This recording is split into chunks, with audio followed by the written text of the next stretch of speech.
Siapa sih yang nggak kenal Big Data? Sudah banyak perusahaan mengimplementasikan Big Data di dalam proses bisnisnya. Salah satunya yaitu perusahaan Amazon. Nah, apa sih sebenarnya itu Big Data? Simak penjelasannya. Diambil dari jurnal berjudul Big Data in Forecasting Research, a Literature Review, pada media internet dan ilmu komputer, berbagai data dalam format tidak terstruktur, bahkan semi-terstruktur telah muncul dan terakumulasi membentuk data yang dinamakan Big Data, serta menggambarkan dunia dari perspektif yang berbeda. Selama beberapa dekade terakhir, Big Data telah diperkenalkan ke berbagai bidang penelitian, membawa inovasi yang menggembirakan untuk teori dan teknologi terkait. Di satu sisi, Big Data yang informatif telah memberikan informasi dan pengetahuan baru, mendukung pemahaman baru atau lebih baik untuk masalah yang ditargetkan, dan dengan demikian menantang dan bahkan membentuk kembali teori dasar yang didasarkan pada data tradisional. Di sisi lain, dalam format yang berbeda, tidak terstruktur ataupun semi-terstruktur, Big Data ini telah menyerukan renovasi substansial dari teknik pemrosesan dan analisis dan bahkan melahirkan metodologi baru, khususnya di bidang ilmu komputer. Jadi, Big Data adalah kumpulan proses yang terdiri dari volume data dalam jumlah besar, yang terstruktur maupun tidak terstruktur, dan digunakan untuk membantu kegiatan bisnis biasanya di perusahaan. Diambil dari website feedtraco.com, terdapat beberapa permasalahan pada Big Data. Antara lain, yang pertama, disimpan pada berbagai platform berbeda. Salah satu hambatan yang terjadi pada Big Data yaitu kebutuhan akan pengelolaan data yang berasal dari berbagai sumber. Data tersimpan pada sebuah platform yang memiliki perbedaan jenis data serta sumber asalnya. Situasi ini tentu dapat menyebabkan permasalahan dalam proses analisa dan penarikan data. Apabila keadaan ini terjadi, sebuah analisa data dapat tergolong tidak efektif karena akan menimbulkan sebuah pernyataan pada akurasi dan kelengkapannya. Sementara itu, menyatukan sebuah data secara manual yang berasal dari berbagai sumber tentu dapat membuang banyak waktu. Hal tersebut dapat menyebabkan sebuah insight yang akan terlihat rumit, walau sebenarnya mudah, yang diakibatkan pembatasan suatu penglihatan seseorang pada insight tersebut. Solusi dalam mengatasi permasalahan tersebut yaitu dengan menggunakan platform yang komprehensif serta dapat mengumpulkan sebuah data dalam satu tempat yang khusus berdasarkan jenis data dan sumber asalnya. Yang kedua, kesulitan melakukan klasifikasi data. Adanya data yang banyak rumit bagi seseorang dalam melakukan klasifikasi data. Terlebih lagi, suatu data yang memiliki kualitas yang tinggi, sehingga analisa tidak fokus terhadap suatu data yang memiliki nilai bagi peningkatan sebuah bisnis. Di samping itu, apabila seseorang melakukan klasifikasi data yang memiliki nilai tersebut secara manual, maka sulit menemukan data real time untuk mengikuti update tentang tren terkini. Salah satu akibat yang timbul karena kurang dalam melihat suatu data secara real time yaitu dampak negatif pada kualitas sebuah keputusan yang dapat diambil berdasarkan ketersediaan data.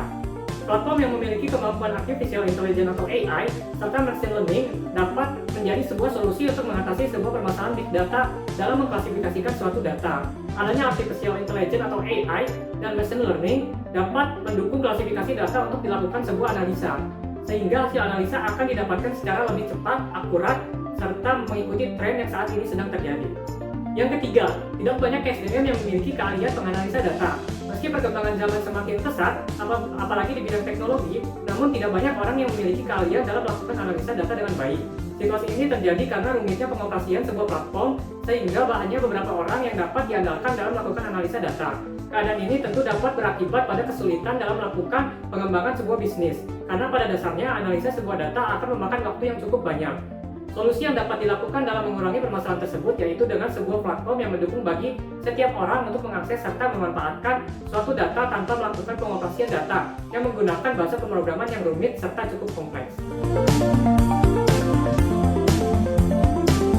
Menurut Kolisodin dan Riyandi pada buku Analisis Big Data, Teori dan Aplikasi menjelaskan perbedaan antara Big Data, Big Information, dan Big Knowledge.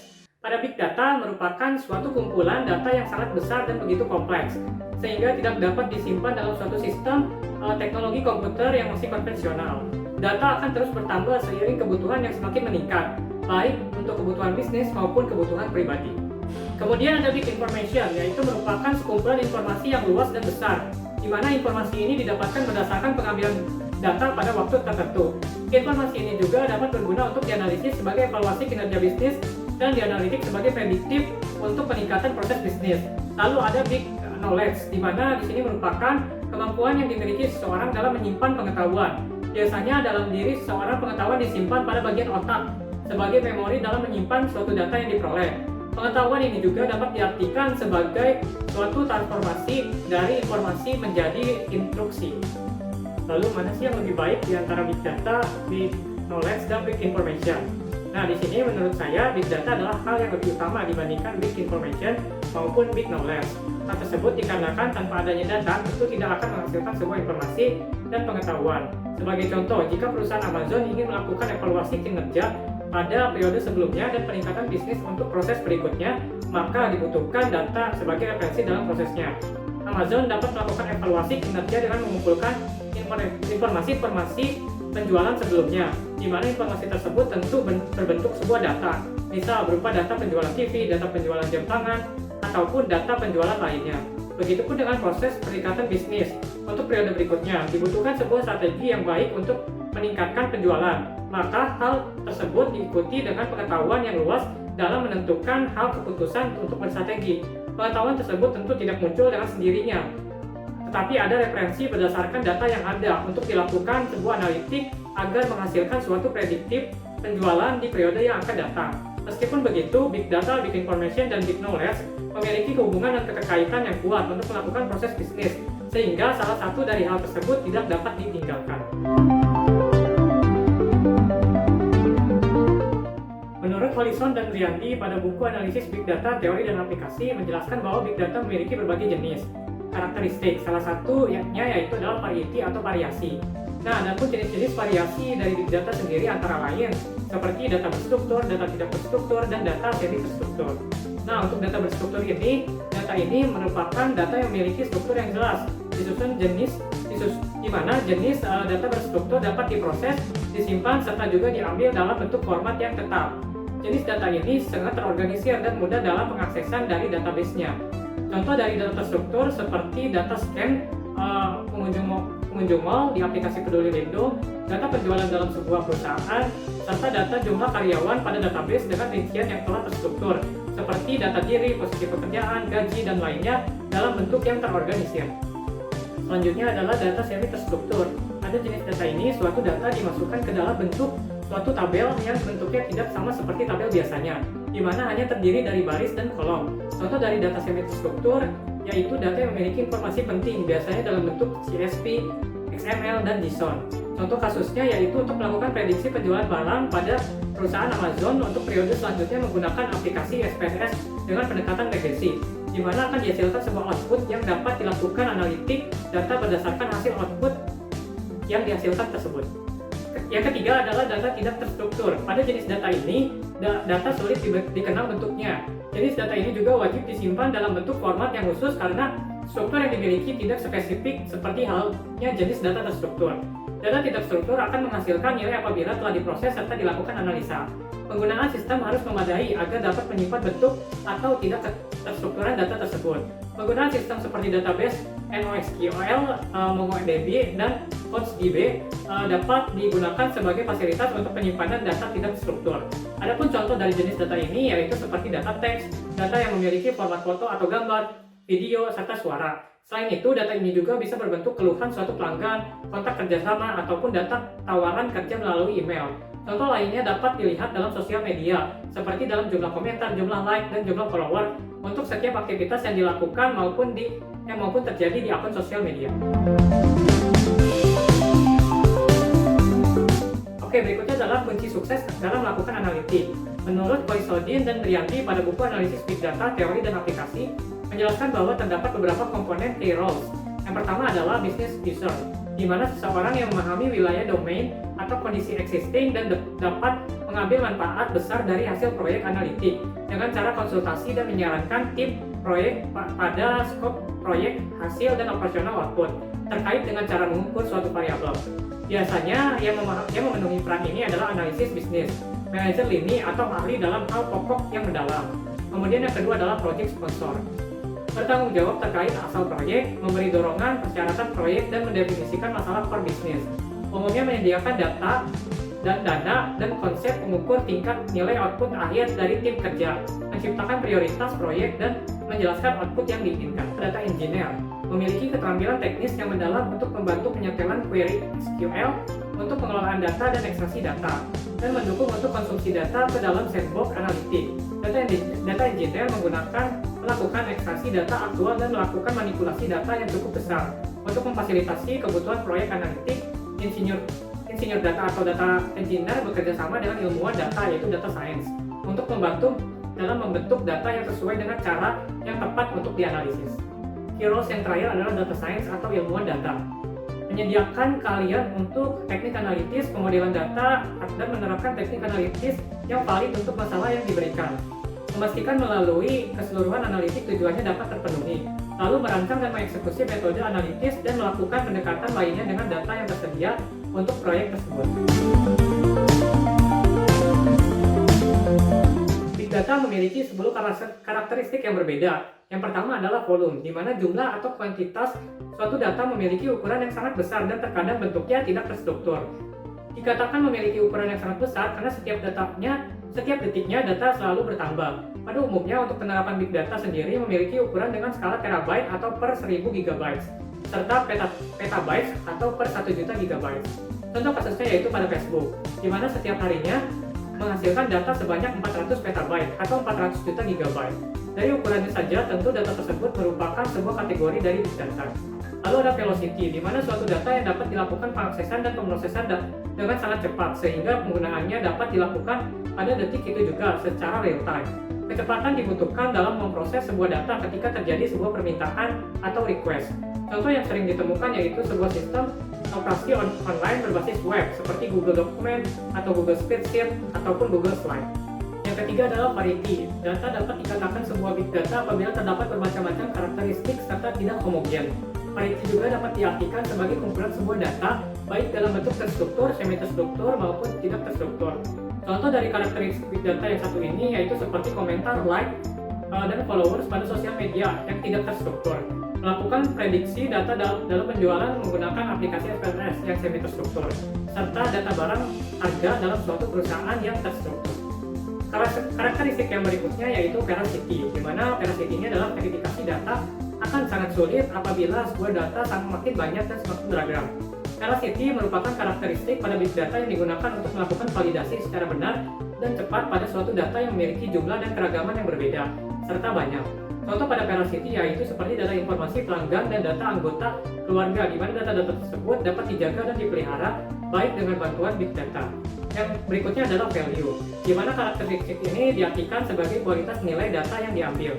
Jika suatu data yang memiliki nilai berkualitas diambil, maka akan memudahkan dalam melakukan pengolahan data dan analisa data berikutnya, sehingga dapat menghasilkan semua informasi yang berguna sebagai pengambilan keputusan.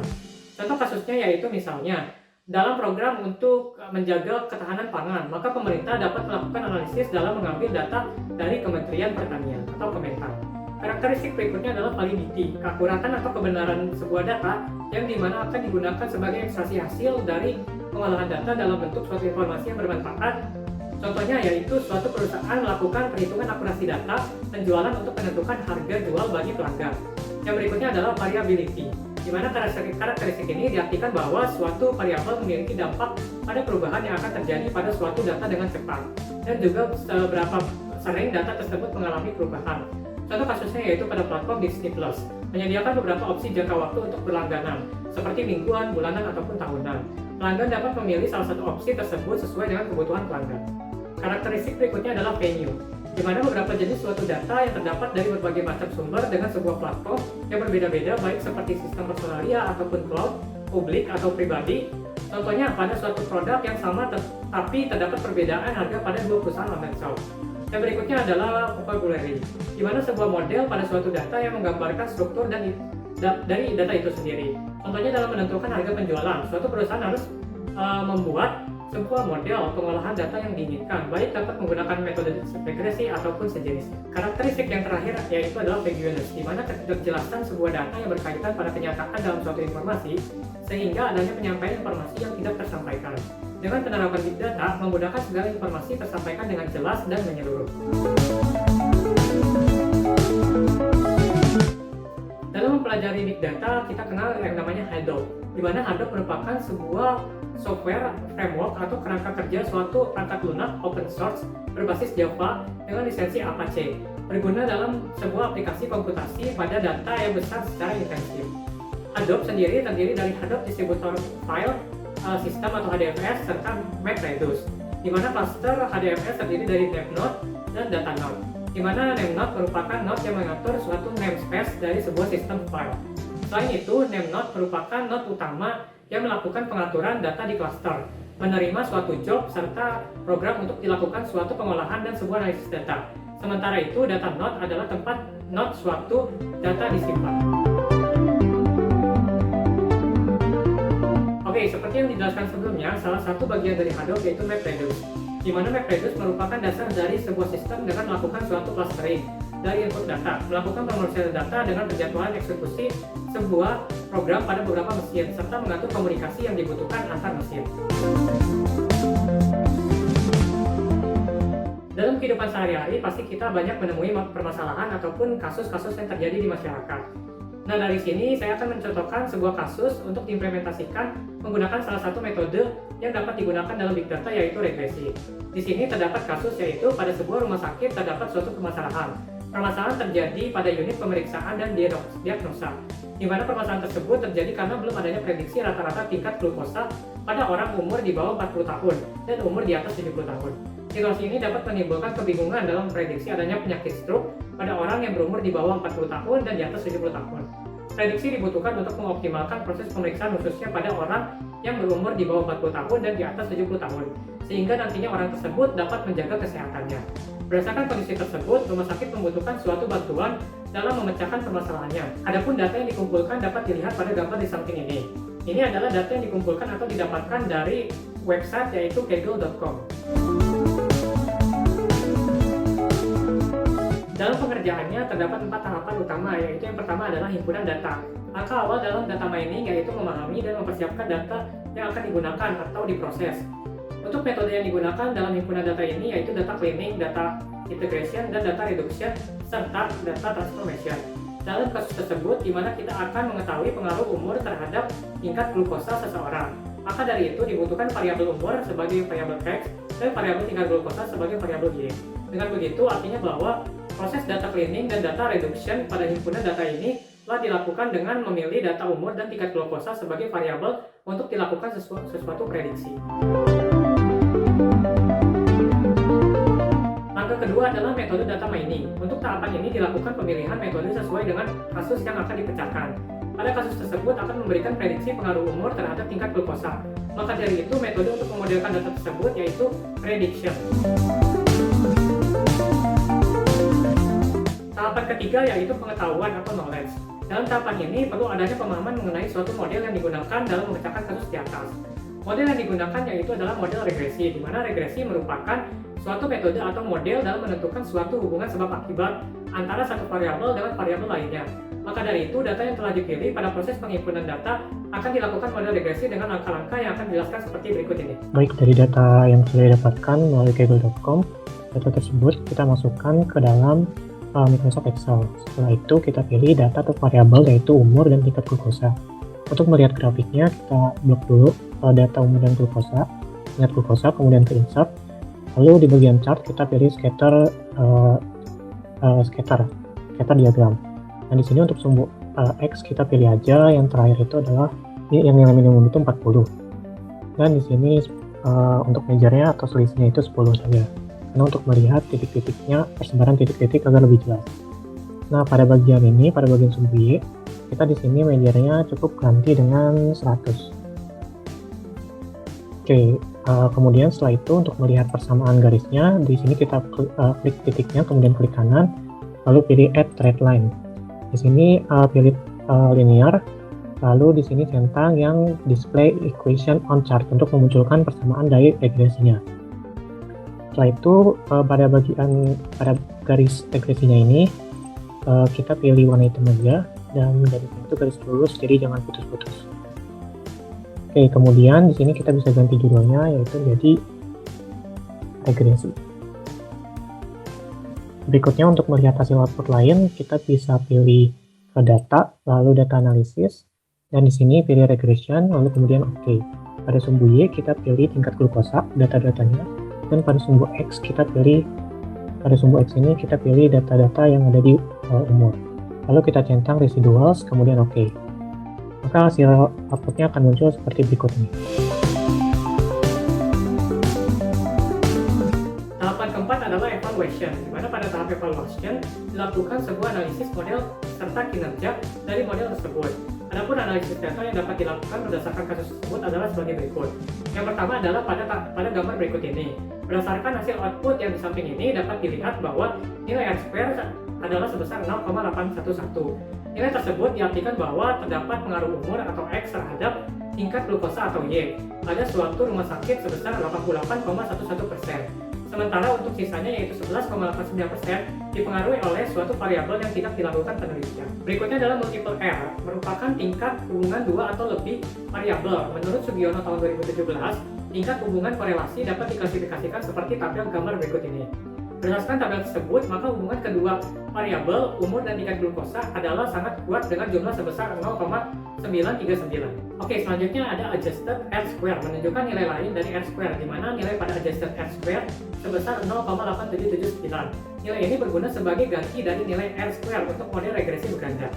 Lalu ada standar error, menunjukkan seberapa baik model data yang ada dapat diolah. Semakin angkanya mendekati 0, maka suatu model akan terlihat baik dan tingkat error akan lebih kecil. Berdasarkan hasil output pada data tersebut, yaitu sebesar 21,486. Artinya adalah model data ini masih belum baik, sehingga perlu adanya penelitian lanjutan untuk memperbaiki model data pada rumah sakit tersebut.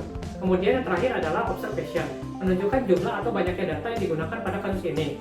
Nah, banyaknya data yang digunakan yaitu berjumlah 39 data. Hasil output berikutnya yaitu ditampilkan pada gambar berikut ini, di mana nilai DF menunjukkan derajat bebas, di mana pada bagian regression atau dapat dikatakan variasi perlakuan bernilai 1. Sementara untuk residual atau dapat dikatakan variasi galak bernilai 37.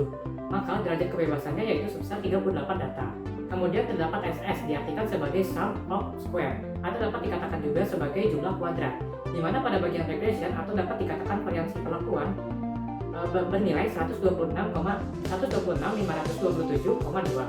Lalu ada sementara untuk residual atau dapat dikatakan variasi galak yaitu bernilai 17.080,58. Maka total jumlah kuadratnya yaitu sebesar 143.607,8. Lalu ada MS atau sebagai mean of square, di mana dapat dikatakan juga sebagai rata-rata kuadrat.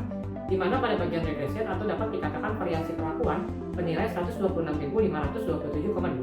Sementara untuk residual atau dapat dikatakan variasi galak bernilai 461,6373. Lalu untuk nilai F diketahui berdasarkan hasil output yaitu sebesar 274,0835.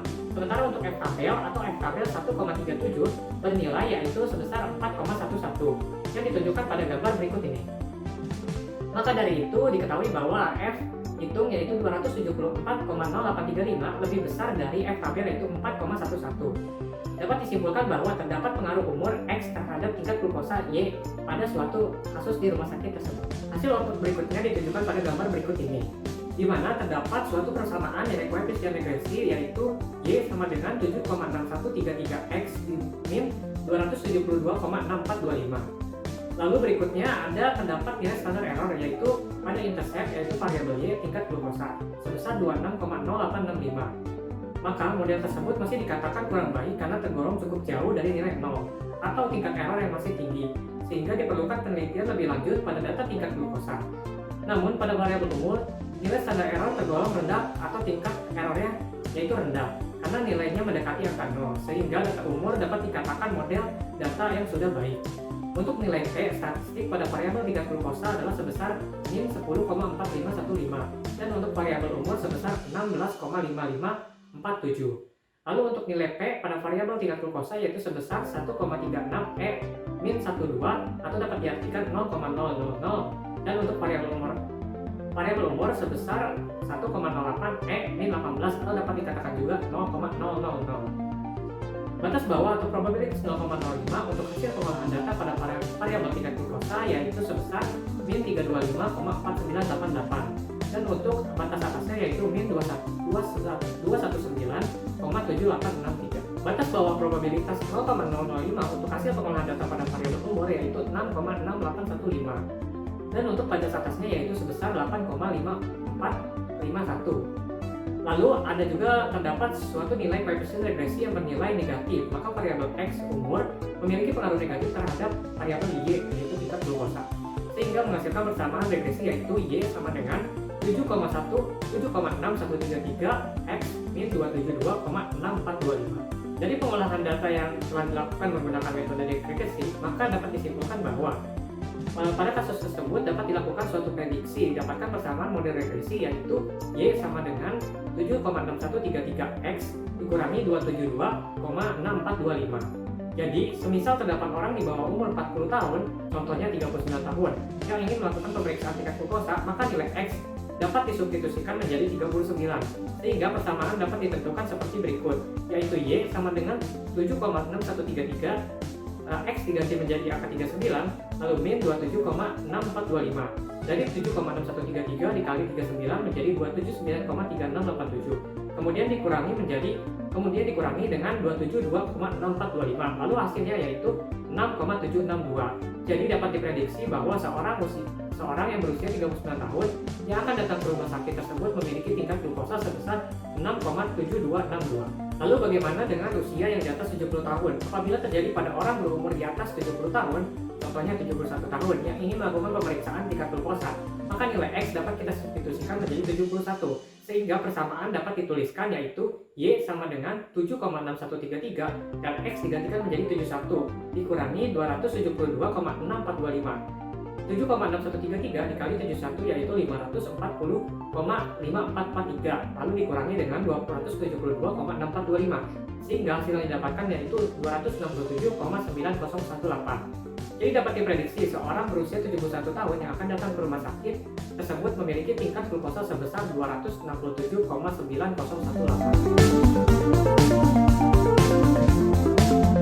Selain menggunakan Microsoft Excel, pengelolaan data yang banyak atau besar dapat dilakukan juga menggunakan salah satu website di Google yaitu Google Colab. Berikut ini saya berikan contoh dalam penggunaan Google Colab. Oke, baik. Di sini saya akan mencontohkan penggunaan dari Google Colab, di mana di sini saya menggunakan data yang didapatkan dari Kaggle.com dan juga digunakan pada Microsoft Excel sebelumnya dalam mengerjakan regresi. Di sini saya sudah masukin beberapa bahasa pemrograman yang akan menunjukkan hasilnya. Untuk memperlihatkan hasilnya, kita ke runtime lalu run all. Setelah hasilnya muncul, setelah itu hasilnya akan muncul seperti berikut ini. Nah, ini untuk datanya, yaitu tingkat glukosa dan umur. Ada sekitar 39 data. Nah, kemudian akan tampillah sebuah scatter diagram seperti berikut ini. Kalau di sini kan belum terlihat terklasifikasi, jadi semuanya masih warna biru. Jadi belum kelihatan klasifikasinya seperti apa. Nah, pada bagian ini adalah bagian untuk menghindari adanya outlier atau kecilan, di mana outlier itu adalah di mana titik data terpaut jauh terhadap titik data lainnya. Jadi dibuatlah seperti ini untuk menghindari adanya outlier. Nah, pada berikutnya di sini itu kita akan melakukan klasifikasi data, di mana sini sudah terklasifikasi, di mana pada data pertama itu untuk tipe umurnya yaitu 2, data kedua tipe umurnya 1, data ketiga tipe umurnya 0. Karena kita bingung 210 itu apa, kita akan mentransformasikannya ke dalam kata-kata. Sebelum mentransformasikannya ke dalam kata-kata, di sini ada bentuk grafik scatter diagram, yaitu untuk melihat klasifikasi. Di sini bisa dilihat terdapat 3 klasifikasi. Yang pertama adalah berwarna hitam, yang kedua adalah berwarna hijau, dan yang ketiga adalah berwarna merah. Dari data yang di atas, yang angka 0, 1, 2, kita transformasikan ke bentuk kata-kata, di mana untuk data pertama, tipe umurnya itu adalah rata-rata, untuk data kedua, tipe umurnya itu adalah rendah, data ketiga, tipe umurnya itu tinggi, dan seterusnya. Mungkin sekian penjelasan dari Google Colab. Sekian pemaparan dan penjelasan dari saya tentang Big Data. Bagaimana nih menurut kalian? Apakah kalian memahami tentang Big Data? Kalau kalian belum memahami tentang Big Data, kalian bisa lihat lagi video-video berikut ini mengenai pembahasan dan penjelasan tentang Big Data. Video-video tersebut juga menjadi referensi saya dalam membuat video ini. Saya akan kasih link di deskripsi. Sekian pemaparan dari saya. Terima kasih atas perhatiannya. Mohon maaf atas kekurangannya. Wassalamualaikum warahmatullahi wabarakatuh.